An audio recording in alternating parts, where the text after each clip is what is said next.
ትንሣኤቱ ምዕራፍ ተብላ የተሰየመችው ምዕራፍ 45 ከቁጥር 1 ጀምሮ እንጀምርና አላህ ሱብሓነሁ ወተዓላ እዚህ ጋር ኢንሲደንቱን እየተረከልን ነው። እክተረበት ሰዓቱ ወንሸቀል ቀመር አለ። ሰዓቲቱ የትንሣኤ ቀን ተቃረበች፣ ጨረቃም ተጋመሰች አለ።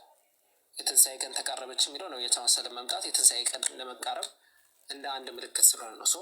አላህ ሱብሓነሁ ወተዓላ እዚህ ጋር ጨረቃ ተገመሰች ብሎ ነገረን። ይሄ ጨረቃ መገመስ ታሪክ ደግሞ ምንድን ነው ስንል እዚህ ጋር ልክፈትልህና አላሳየህ፣ ሀዲሱን ላሳየህ። አንዴ ምዕራፍ 54 በዚህ በጣም የሚገርም ታሪክ ነው። እሺ በጣም የሚገርም ታሪክ ነው። በጣም የሚገርም ታሪክ ነው። እሺ ስለምትረጉምልህ አዳምጠኝ። ወቀውሉሁ ወንሸቀል ቀመር፣ ያው ጨረቃ ተጋመሰች ማለት አላህ ሱብሓነሁ ወተዓላ በነብያችን ይሄኛው በአማርኛ የተረጎመ እዛ ላይ ይሄ እንትን አፕሊኬሽን ነው። እንዴት ማድረግ ልተረጉምልህ? ቆይ እንደዚህ ትራንስሌት ላድርግልህ። እንደዛ ሱና ላይ ያለውን ነገር አድርግለት። ሰይ ሙስሊም ላይ ያለው እንግሊዝኛውን አንተ ለዛ ምናልባት ማየር ከቻልክ ኮኔክሽኑ አዛ ስለማ ግን መክፈት ከቻልክ ኮኔክሽኑ አዛ ያደርገኛል።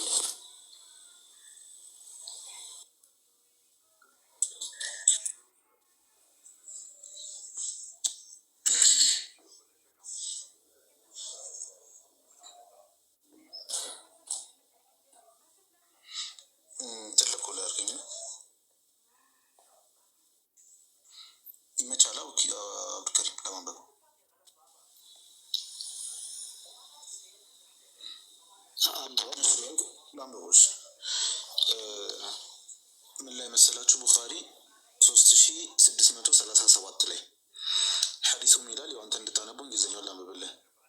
ዘ መካን ፒፕል ሪኩዌስትድ አላህስ ሜሴንጀር፣ የአላህን መልእክተኛ የመካ ሰዎች ጠየቋቸው። ምን እንዲያደርጉ ጠየቋቸው?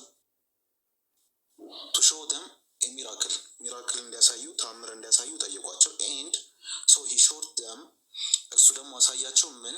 ዘ ስፕሊቲንግ ኦፍ ደ ሙን፣ የጨረቃን መገመስ አሳያቸው ይላል። ተአምር ተጠየቁ ነቢዩ መሐመድ። ከዛ ከበድ ያለን ተአምር ጨረቃን ገምሶ አሳዩ ማለት ነው። እንደዛ ቆይስ ስክሪንሾት ነው። እሺ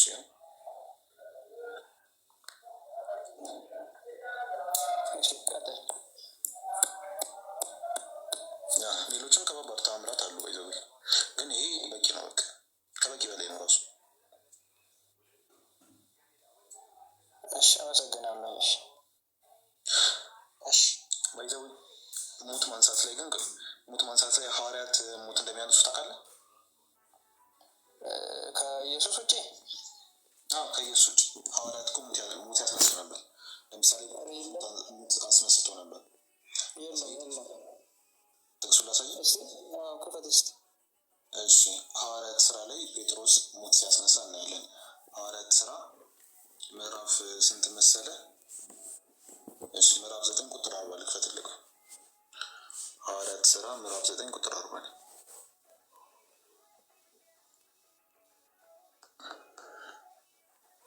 ያው ምን ይላል መሰለህ? ጴጥሮስም ሁሉን ወደ ውጭ አስወጥቶ ይላል። ቤቱ ውስጥ ገባና ያ የሞተው አካል ቤቷ ውስጥ ገባና ጴጥሮስም ሁሉን ወደ ውጭ አስወጥቶ ተንበርክኮም ጸለየ። ልክ ኢየሱስ ጸልዮ ነበር፣ እንደዛም ጴጥሮስ ጸለየና ከዛ ወደ ሬሳው ዘወር ብሎ ጣቢት ሆይ ተነሺ አላት ይላል። ወደ ሬሳው ዘወር ብሎ ምን አለ? ጣቢት ሆይ ተነሺ አላት።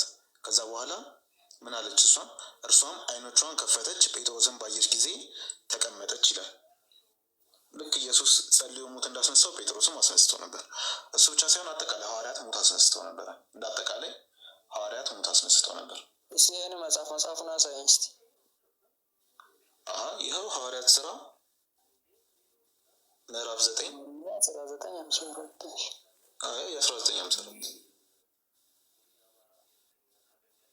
ያዘው። ሪፈረንሱን ያዘውና ጻፈው። ከዛ ገብተህ ቼክ ታደርገዋለህ። ምዕራፍ 7 ቁጥር 40 ላይ እሺ ስክሪንሾት አድርገዋለሁ። አየዋለሁ። አይሽ ነቢያትም ያስነሱ ነበር። ሐዋርያት ብቻ ሳይሆን በጣም ኖርማል። አሁን እኮ የነቢዩ ሰለላሁ ዐለይሂ ወሰለም የጨረቃው መገመስ አብዱ ከበድ ያለ ለምዶ ታውቃለህ? እንትን ማስነሳት ሙት ማስነሳት በጣም ኖርማል ነው። ነቢያት አስነስተዋል፣ አስበው፣ ኢየሱስ አስነስተዋል፣ ሐዋርያት አስነስተዋል። በጣም በቃ ኖርማል ፕራክቲስ ነው እና ነቢዩ ሰለላሁ ዐለይሂ ወሰለም ግን ማንም ያላደረገው። እስኪ ፀሐይ እየከፈለ የምታውቀዋለህ ዳኒ? አይ አላየሁትም ከዚህ በፊት። የፀሐይን የከፈለ አንድ እንኳን የለም። ፀሐይን የከፈለ ኢየሱስ የሰራውን ግን ሙት ማስነሳት ብዙ ነቢያት አስነስተዋል። ብዙ ነቢያት። ያ ብቻ አይደለም። አይን ያበራ ብትል ሌሎችም አይን ያበሩ አሉ። እሱ የሰራውን እንዳለ ሐዋርያት እንደሚሰሩ ይናገራል ኢየሱስ ማለት ነው። ከዛ አንጻር የነቢዩ መሐመድ ሰለላሁ ዐለይሂ ወሰለም ግን ስፔሻል የሆነ ሚራክል ነው። ስፔሻል የሆነ ማንም ያልሰራው ሚራክል። አመሰግናለሁ። አብዱ ካለ ቀጥል። በቃ የሚገርም እና ጨረቃን አሳየን። በአንድ ጨረቃን መከፈል ቀላል አድርገን ተፈለ እና ይሄ ነው ያለው ፖይንት። ወደ እንግዲህ የኢየሱስ ቅድም የተወያየናቸው ፖይንቶች ያቸው የኢየሱስ እንትን ያላ የለምነው የሚሉ ፖይንቶች እነዛ ነው ያቸው። እንግዲህ ወገኖቻችን መግባት ትችላላችሁ። ኢየሱስ ይሰበክ እያለ ነው እንግዲህ ቢሰብክን ጠፍተዋል። ያው ምንድን ነው ጴጥሮስ ጆሮ መቆረጣሽ የጴጥሮስ ጆሮ ተቆርጠው ነው የሚለው አካውንት። ጴጥሮስ ከእግሮቹ መሀል ቆረጠ ነው።